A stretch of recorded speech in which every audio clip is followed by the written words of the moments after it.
అందరికీ నమస్కారం. నాటకం చూసిన తర్వాత మాట్లాడాల్సింది పెద్దగా ఏమి ఉండదు. కానీ మనం ఇప్పుడు ఒక విచిత్రమైన ప్రపంచ సందర్భంలో ఉన్నాం.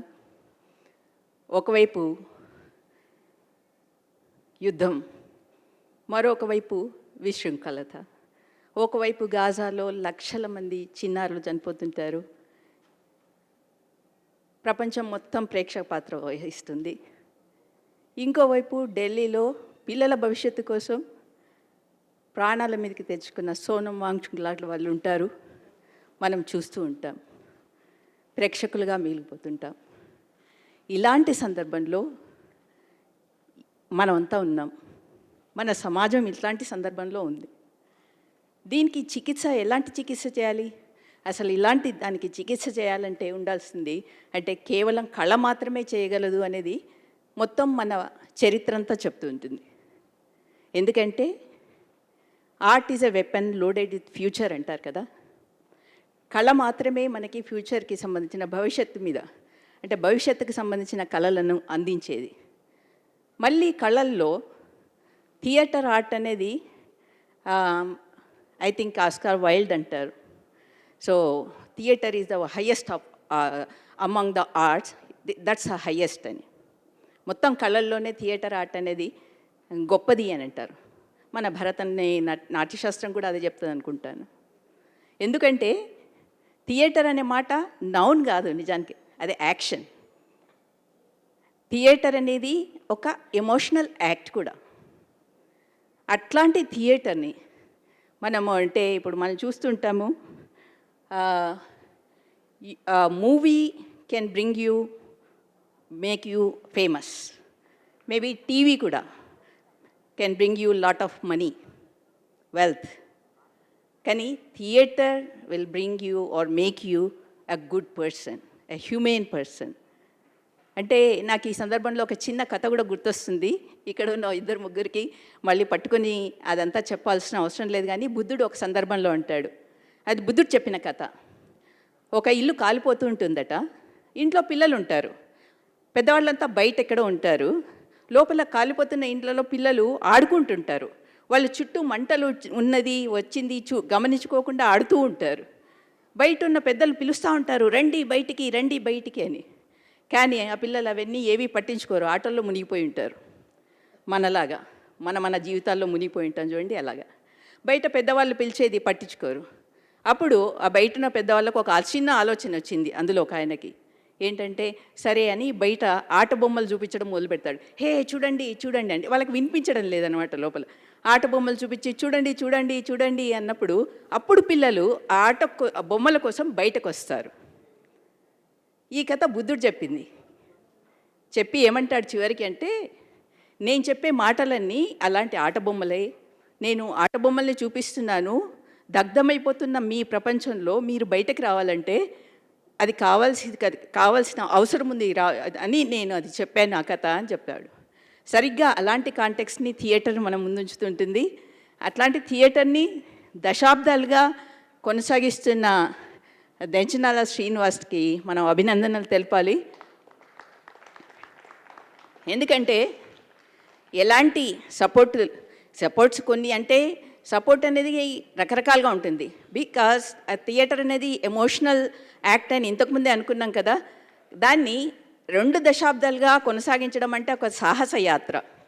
అలాంటి సాహస యాత్ర చేస్తున్నందుకు ఆయనని తప్పకుండా అభినందించాల్సి ఉంటుంది. అయితే ఒక మాట అంటాడు, ఒక హాలీవుడ్ థియేటర్ యాక్టివిస్ట్ అంటాడు, నేను ప్రతి సంవత్సరం నా నాటకాలని నేషనల్ థియేటర్కి పోటీకి పంపిస్తుంటాను. జస్ట్ ఫర్ రిజెక్షన్ కోసం మాత్రం పంపిస్తూ ఉంటాను. ఎందుకంటే అట్లా నన్ను నేను చెక్ చేసుకుంటుంటా, నా ఆలోచనలు ఇంకా క్లియర్గా ఉన్నాయని. అంటే నాకు అవార్డులు రాలేదు అంటే నా ఆలోచన ఇంకా క్లియర్గా ఉందన్నట్టు అర్థం. అందుకని దెంచనాల గారు మీరేం బాధపడకండి. మీకు పద్మశ్రీనో సంగీత నాటక అకాడమీ అవార్డునో రాలేదు అంటే మీరు మెయిన్ స్ట్రీమ్ థియేటర్కి భిన్నంగా ఆలోచిస్తున్నారని, అంటే మీ ఆలోచనలో ఇంకా క్లారిటీ ఉందని. అందుకు మేము మిమ్మల్ని మళ్ళీ అభినందిస్తున్నాము. మేము అంతేకాదు, మీకు పద్మశ్రీ రాలేదని కాకుండా అంటే నేను ఇక్కడ ఉన్న వాళ్ళకి చాలామంది నాకు తెలుసు. ఈ నాటకాలకి నేను దెంచనాలో వేసిన చాలా నాటకాలకి ఇంతకుముందు వచ్చాను. నాకు బాగా గుర్తున్నది ఆదిశక్తి, బలి, దొంగ సత్తయ్య. అవన్నీ చూసి జనపద నృపతికి నేను ఫ్యాన్ అయ్యాను, అభిమానిని అయ్యాను. నాలాంటి అభిమానులు చాలామంది ఉన్నారు. ఈ అభిమానం మీకు ఏం తెచ్చిపెట్టలేకపోయినా మీరు ప్రాక్టీస్ చేసుకోవడానికి స్థలాన్ని సైతం ఇవ్వలేకపోయినా కానీ మా హృదయంలో మాత్రం మీకు స్థానం ఉందని చెప్తూ నాకు ఈ అవకాశం ఇచ్చినందుకు thank you very so much. ఇక నాటకం గురించి చెప్తే, నాటకంలో నీలవేణి పక్కన పనిచేసిన రవి రంగా క్యారెక్టర్ వేసిన అబ్బాయి అద్భుతంగా చేశారు. వాళ్ళకి నా అభినందనలు. అందులో ప్రతి ఒక్కళ్ళు చేశారు. మామూలుగా మనం చూస్తుంటాం మతంలో దేవతకున్న స్థానం, కానీ ఇక్కడ ఆ స్థానం నాకు నచ్చింది. అతి తక్కువ మాట్లాడడం, 1-2 మాటలతోటే ముగించడం చాలా బాగున్నది. మొత్తంగా ఈ నాటకాన్ని ప్రదర్శించిన నటులందరికీ మళ్ళొకసారి అభినందనలు చెప్తూ thank you very so much.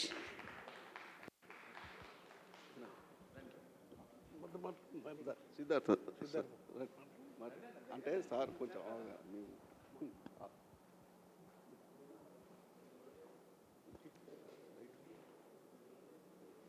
సరే సార్.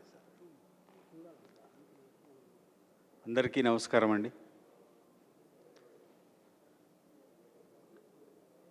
ఇవాళ చాలా అద్భుతమైన రోజు. ఒక రకంగా ఇంత గొప్ప జీవాంశాన్ని అత్యంత మెలుకొల్పు కలిగించే విధంగా ఒక అనుభవంలోకి వచ్చి కూర్చున్నాము. దెంచనాల శ్రీనివాస్ అన్ని ఆర్ట్ ఫామ్స్ని కూడా కుదించి భస్మీపటలం చేసి రీకన్స్ట్రక్ట్ చేసి మళ్ళీ కవిత్వంతోనే కాదు అత్యాధునిక నాటక రంగాన్ని కూడా రీడిఫైన్ చేసే గొప్ప ప్రయోగానికి మళ్ళీ వాళ్ళ తెరలేపాడు. జానపదం ఈ రిపర్టరీ ఏదైతే ఉందో, జనపద రిపర్టరీ గత 40 సంవత్సరాలుగా మనందరికి కూడా ముఖ్యంగా పర్ఫార్మెన్స్ ఆర్ట్స్లు అన్నింటిలో కూడా బాలశిక్షలాగా మనందరికి కూడా ఒక మార్గదర్శకం చేసింది. దెంచనాలందుకి ప్రతిసారి కూడా ఎన్నోసార్లు దాన్ని మెరుగులు దిద్దుతూ ఇవాళ ఈ ఫామ్లోకి తీసుకొచ్చాడు. దీని నుంచి ఇప్పుడు ఏం తెలుస్తుందంటే, నాకు ప్రేక్షకుడిగా డైరెక్ట్గా ఒక అనుభవం కలిగింది. ఇప్పుడు ఇంత విధ్వంసకరమైన సందర్భంలో ఉన్నాం మనం. అన్నీ ప్రపంచవ్యాప్తంగా యుద్ధాలు కంప్లీట్గా రీస్ట్రక్చర్ అయిపోతుంది లోకం అంతా, చరిత్ర అంతా.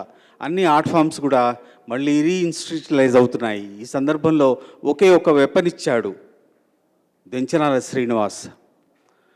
ఇప్పుడు యుద్ధాలు జరుగుతున్నప్పుడు మనకి యుద్ధాలను నిర్వచించడానికి ఒక నరేటివ్ ఇచ్చాడు నీలవేణిపర. ఈ నరేటివ్ ఏంటంటే, ఆ నరేటివ్ అనే శక్తితోని అన్నిటినీ మనం ఇప్పుడు మళ్ళీ ఆఫ్టర్ ట్రూత్లోకి తీసుకొచ్చి మళ్ళీ నిర్వచించే శక్తి ఈ నాటకం మనకు కలిగిస్తుంది. ఇది చాలా గొప్ప వెపన్ ఇచ్చాడు ఇప్పుడు ఈ నాటకాన్ని. ఈ నాటకంలో నెరేటివ్ శక్తిని మనం తీసుకొని మనకు కావాల్సిన సత్యాన్ని ఆఫ్టర్ ట్రూత్ అనాలిసిస్లోకి తీసుకొచ్చి ఈ వెపన్ ఇచ్చాడు. ఈ వెపన్తో మనకు అన్నీ కూడా బోధపడే పరిస్థితుల్లోకి మళ్ళీ వచ్చాము. దీనికి అన్నీ కూడా సమస్తం అంతకుముందున్న పరిధులన్నీ నాశనం అయిపోయి మళ్ళీ కొత్తగా ఒక నెరేటివ్ శక్తి మనకు అందించగలుగుతోంది ఈ నాటకం. ఆ శక్తిని పట్టుకొని అన్నిటినీ మనం పునర్నిర్వచించుకోవచ్చు, రీడిఫైన్ చేసుకోవచ్చు. ప్రపంచం కొత్తగా మళ్ళీ అర్థమయ్యే అవకాశాన్ని ఈ నీలవేణి మనకు సమర్పిస్తోంది. ఆ నేరేటివ్ శక్తిని మనకు కలిగిస్తోంది. ఇదొక్కటి చాలు మనకి. ఈ శక్తిని తీసుకొని మనం కొత్తగా మళ్ళీ మనం తెలుసుకునే ప్రయత్నం చేస్తాము, కొత్తగా మనుషులుగా నిలబడతాము, కొత్తగా మనల్ని మనం పునర్నిర్మాణం చేసుకొని మనం ఒకడు అనే వాడిని తెలుసుకునే ప్రయత్నం చేస్తాము. అవకాశాన్ని దెంచనాల శ్రీనివాస్ ఇప్పటి ప్రేక్షకుడికి అందిస్తున్నాడని నేను ఎంత అంటే చాలా అద్భుతమైన ఆనందంతో చెప్తున్నాను. It is a wonderful. ఇప్పుడు ఈ అన్ని ఖాళీ కుర్చీలన్నీ చెప్పి అవి నాకు చప్పట్లు కొడుతున్నట్టుగా అనిపిస్తోంది. అంత గొప్ప నాటకం ఇది. ఎంప్టీనెస్లోంచి చూపిస్తోంది నాటకం ఈ సత్యాన్ని. ఈ ఆఫ్టర్ ట్రూత్ అనాలిసిస్లో గొప్ప నెరేటివ్ శక్తివంతంగా మనం ముందుకు నిలబెట్టగలదు ఈ నాటకం. దంచనాలని మనస్ఫూర్తిగా అభినందిస్తున్నాను. వండర్ఫుల్గా చెప్తున్నాను కదా, ఇది గొప్ప వెపన్ మనకి రాబోతోంది. అందుకు నేను మనస్ఫూర్తిగా I'm congratulating him. Thank you very much. Thank you.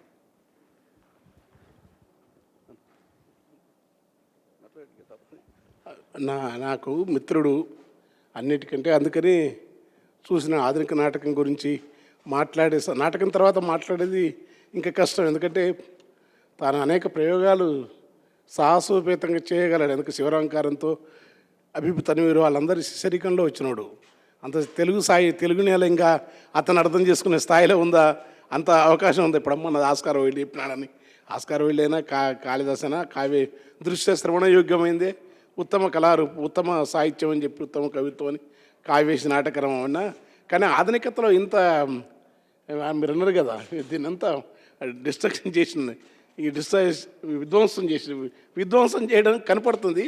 కానీ దీన్ని అందుకునే పాఠకుల స్థాయి ఎక్కడ రావాలి? ఊరికే పౌరాణిక సాంప్రదాయ కళకు లేదు, ఆధునిక నాటకం దేనికి కూడా లేదు.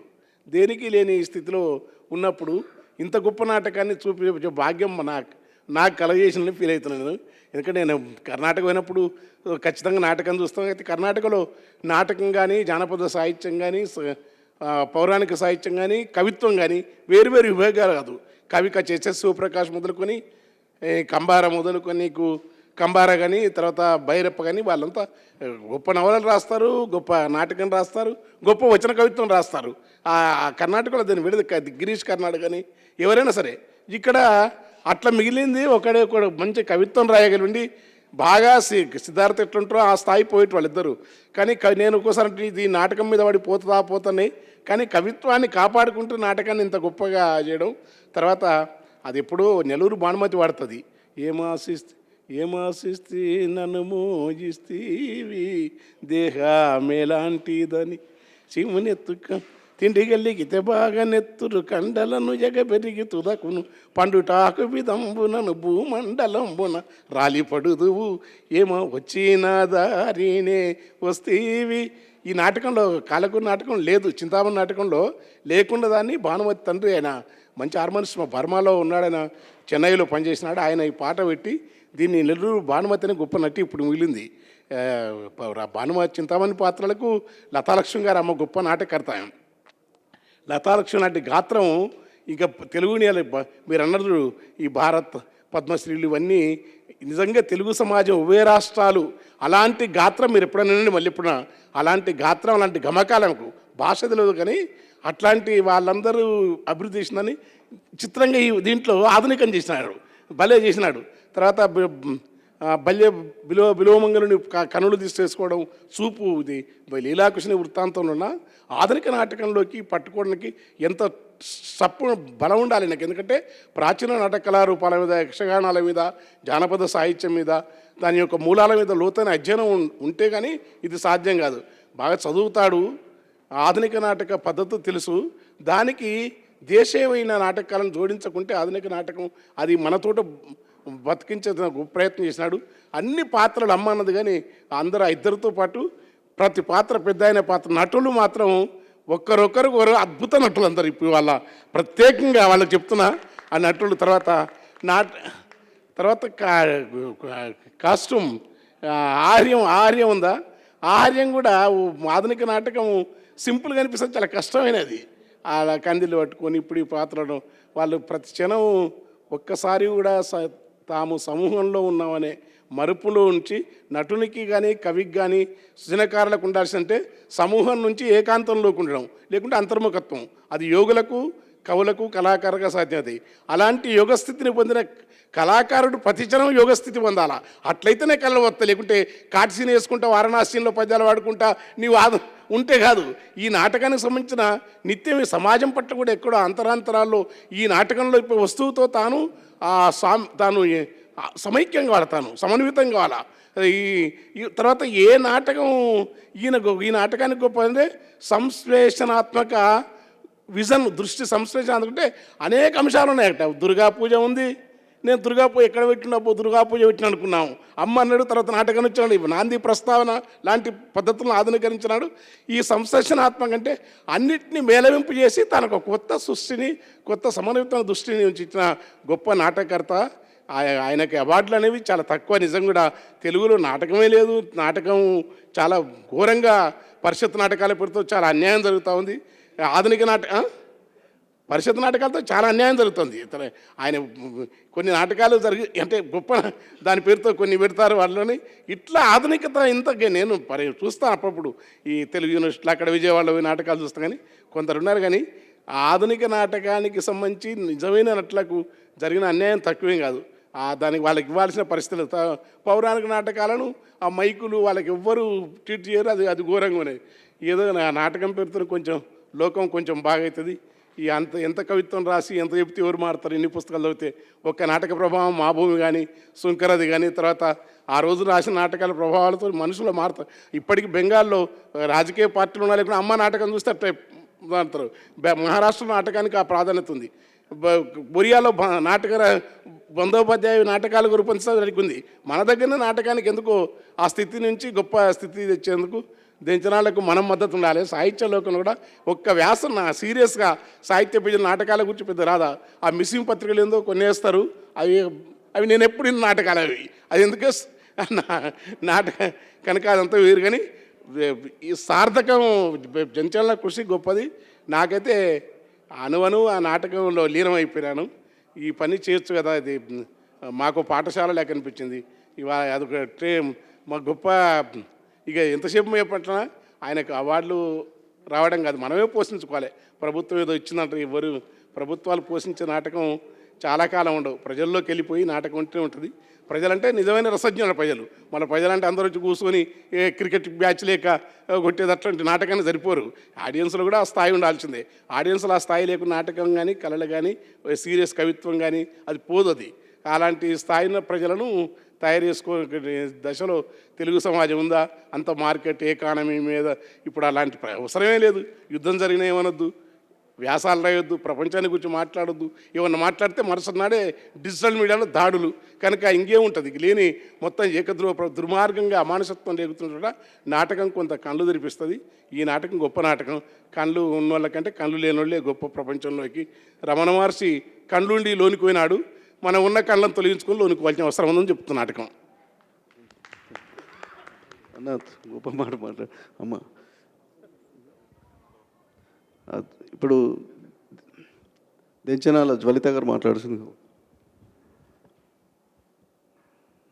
దెంచనాల శ్రీనివాస్ నా తమ్ముడు అని చెప్పుకోవడానికి నేను చాలా గర్వపడుతున్నాను. ఎక్కడో ఉమ్మడి ఖమ్మం జిల్లా గార్ల మండలంలో పుట్టి ప్రపంచం పట్ల సమాజం పట్ల ఎంతో బాధ్యతగా తన కుటుంబాన్ని వ్యక్తిగత సుఖాలను త్యాగం చేసి దాదాపు 40 సంవత్సరాల నుంచి నాటకానికి అంకితమై నాకంటే చిన్నవాడైనా కూడా నాకంటే 7 సంవత్సరాలు చిన్న. ఆ తర్వాత గ్యాప్లో ఆ 7, 8 ఎన్ని కళలు నేర్చుకున్నాడో. ముందేమో హిప్నటిజం చేశాడు, ఆ తర్వాత కవిత్వం మొదలుపెట్టాడు, ఆ తర్వాత ఈ రిపర్టరీ చేస్తున్నాడు. అన్ని నాటకాలు చూడడానికి కుదరలేదు, కానీ బలి, ఆదిశక్తి, మళ్ళీ ఈ నాటకం నేను చూడగలిగాను. ప్రపంచమంతా విధ్వంసీకరణ జరుగుతున్న ఈ సందర్భంలో యుద్ధం ప్రపంచంలోనే కాదు, దేశాల మధ్యలోనే కాదు, కుటుంబాల మధ్య, సమాజంలో మనలో మనకే యుద్ధం జరుగుతున్న ఈ సమయంలో సాహసోపేతంగా ప్రతి సంఘటనను చిత్రీకరించి చాలా ధైర్యంగా కొన్ని దృశ్యాలు చూస్తుంటే అడ్వెంచర్ చేశాడనిపిస్తుంది. ప్రస్తుతం కళాలను గళాలను రాజ్యం అణిచివేస్తున్న సందర్భంలో రాజ్యం యొక్క అనేక రూపాలను, విధ్వంసాలను, మోసాలను, ద్రోహాలను అన్నింటినీ దృశ్యీకరించి కళ్ళకు కట్టి ఒక సందర్భంలో అయితే దుఃఖం వచ్చేసింది చూస్తుంటే. మొత్తానికి జీవితాన్ని త్యాగం చేసి నాటకకర్తగా ఇలా నిలబడిపోయాడు. చాలా గర్వంగా ఉంది. సరే, అవార్డులు అంటారా, అన్ని ద్రోహాల్లో భాగంగా, అన్ని మోసాల్లో భాగంగా ఈ అవార్డు కూడా భరించి, అన్ని ద్రోహాలను అన్ని మోసాలను భరించి జీవితాన్ని బాధ్యతగా బతుకుతున్న దెంచనాల శ్రీనివాస్కు అవార్డు రాకపోవడం కూడా ఒక అవార్డే అని నేను అనుకుంటున్నాను. వచ్చిన కొద్దిమంది కూడా కుర్చీలను నింపడం కాదు ముఖ్యం, తన పట్ల, నాటకం పట్ల ఆసక్తితో, కళల పట్ల బాధ్యతగా వచ్చిన అందరికీ చేతులు జోడించి నమస్కరిస్తున్నాను. ఇందులో పాల్గొన్న ప్రతి నటుడు కూడా చాలా చక్కగా నటించారు. 4 నెలల నుంచి అనుకుంటా దాదాపు పగలు రాత్రి భోజనం, ఎప్పుడు ఫోన్ చేసినా ఇంకా భోజనం చేయలేదు. తన ఆరోగ్యం బాగలేకున్నా కూడా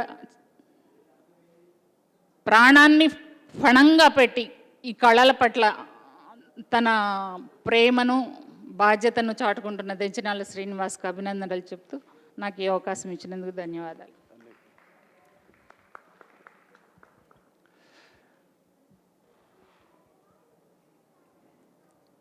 సీనన్న నాటకం చూసిన తర్వాత అసలు మాట్లాడడంలో ఎన్నోసార్లు మాట్లాడుకుంటాం నాటకం గురించి, దాని విషయాలన్నింటినీ కూడా దాని లోపల చర్చకు వస్తుంది. కానీ ఇలా ప్రత్యక్షంగా చూసిన తర్వాత అసలు ఎంత శ్రమ దాగుంది. తన దర్శకత్వంతో పాటు ప్రతి నటుడు, నటి, సాంకేతిక నిపుణులందరూ కూడాను ప్రాణం పెట్టి ఇవాళ ఈ ప్రదర్శనను మన ముందు ఉంచారు. ఇవాళ టీవీ, సినిమా మాధ్యమాల్లో కొట్టుకుపోతున్న యువతకు అసలు జీవితంలో ఉన్న సౌందర్యం ఏమిటి అన్న విషయం ఏమాత్రం తెలియనటువంటి స్థితి లోపల ఈ నాటకాల ద్వారా, నీలవేణి పాత్ర ద్వారా ప్రేమకు అసలు నిర్వచనం ఏమిటి, చీకటి వెలుగుల మధ్యన దాగిన సత్యాన్ని ఒక ఫిలసాఫికల్ వేలో ప్రకటించినటువంటి నాటకం. ఎవరు గుడ్డివారు, ఎవరు కళ్ళున్న వాళ్ళు, కళ్ళు లేని వాళ్ళు, నిజానికి చీకటిలోంచి మళ్ళీ చీకటిలోకి తీసుకుపోయి ఒక గొప్ప సత్యాన్ని ప్రదర్శించారు ఇక్కడ. అసలు చీకటి ఏది, అసలు వెలుతురు ఏది అన్న ఒక చర్చకు తెరలేపారు. ఇవాళ అది ఏంటి తమ్మి, టీవీ సీరియల్ దుర్మార్గంగా వస్తూ ఉంటుంది పిల్లలతోటి, టీవీ షో, సీరియల్ కాదు.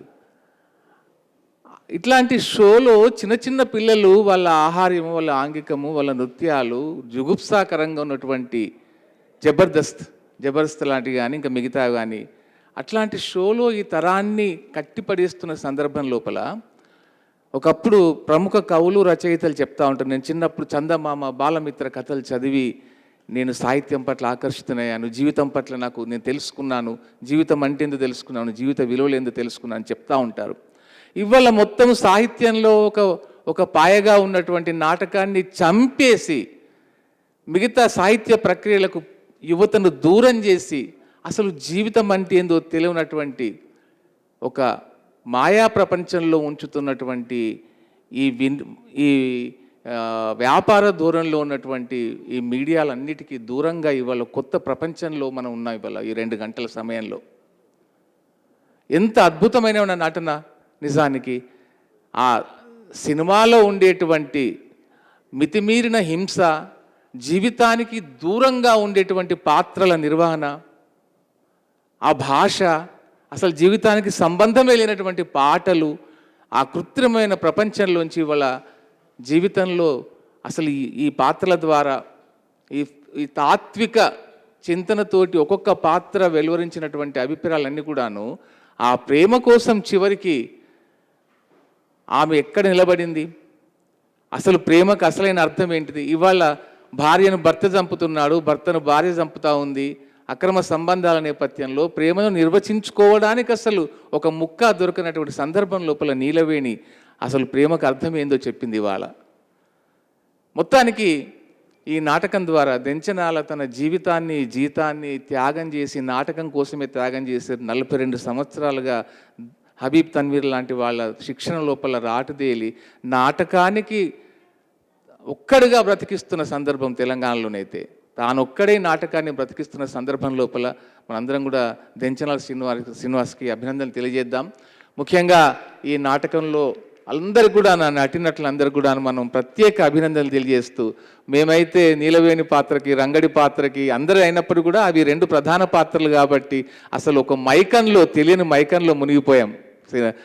సిద్ధార్థ్ అన్న చెప్పినట్టు నిజానికి ఇది ఒక కొత్త ఎన్నెన్ని అంశాలు ఉన్నాయో మనం ఇక్కడ ఇంకా మీ సమయాన్ని ఎక్కువ వృధా చేయకుండా ఇవాళైతే ఒక గొప్ప నాటకాన్ని చూసిన గొప్ప అనుభూతితోటి నాటకాన్ని నిజంగా అకాడమీలు, ప్రభుత్వాలు చేయాల్సిన పని వీటిని బ్రతికించడానికి ఏం చేయాలనో చేయాలి. సమాజంలో ఇట్లా విలువలు విధ్వంసం అవుతున్నాయి, విధ్వంసం ఇతడు కాకుంటే ఏమవుతాయి? నిజానికి సమాజాన్ని ఒకప్పుడు ఈ సాహిత్య ప్రక్రియలు, కళా ప్రక్రియలు అన్నీ కూడాను సమాజానికి ఒక దిశానిర్దేశంలాగా చూపినటువంటి దాని నుంచి బయటకు వచ్చేసి వాళ్ళ ఆ విధ్వంసం అవుతున్న క్రమం లోపల వీటిని బ్రతికించాల్సిన బాధ్యత ప్రభుత్వాలకు, అకాడమీలకు ఉంది. అలాగే మనందరి తరఫున కూడా ప్రగాఢంగా కోరుకునేది ఏంటంటే మొత్తం జీవితాన్ని దానికోసం త్యాగం చేసిన దెంచనల శ్రీనివాస్కి దక్కాల్సిన గౌరవం దక్కాలి, రావాల్సిన పురస్కారాలు రావాలి. కులమానం అదే కాకపోవచ్చు గాక, అయినప్పటికీ కూడాను అవన్నీ రావాలని మనం మనస్ఫూర్తిగా ఆశిస్తూ సీనన్నకు, తర్వాత నాటకంలో పాత్రధారులను అందరూ కూడా మరొక అభినందన తెలియజేస్తూ థ్యాంక్ యూ. ఇప్పుడు చివరిగా అన్నగారి స్పందనను తెలియజేస్తే. నా స్పందన ఏం లేదు. మీరందరూ వచ్చినందుకు హృదయపూర్వక కృతజ్ఞతలు. కటికి నేను విమల, గాజు, అక్క, జ్వలిత, సదాశ్రీ, సిద్ధార్థ, గోరెటెంకన్న, నువ్వు కూడా రా, ఒకసారి రా, మీరిద్దరు రండి. ఇవాళ నా బిడ్డ, అల్లుడు, మనవరాలు వచ్చారు. ఈమెనే నాకు ఇప్పుడు శక్తి. ఈ నాటకం ద్వారా, కవిత్వం ద్వారా పోయిన రక్తాన్నంతా కూడా నింపేది శ్రీసాయ. కమ్ కమ్ కమ్, ఒక ఫోటో ప్లీజ్ కమ్. బిడ్డ, అల్లుడు మీరందరూ ఇంతసేపు ఉండటం చాలా సంతోషం. శివజ్యోతి కనబడట్లేదు. ఓకే, చిచ్చు వచ్చింది. థ్యాంక్ యూ అందరికీ. Thank you very much.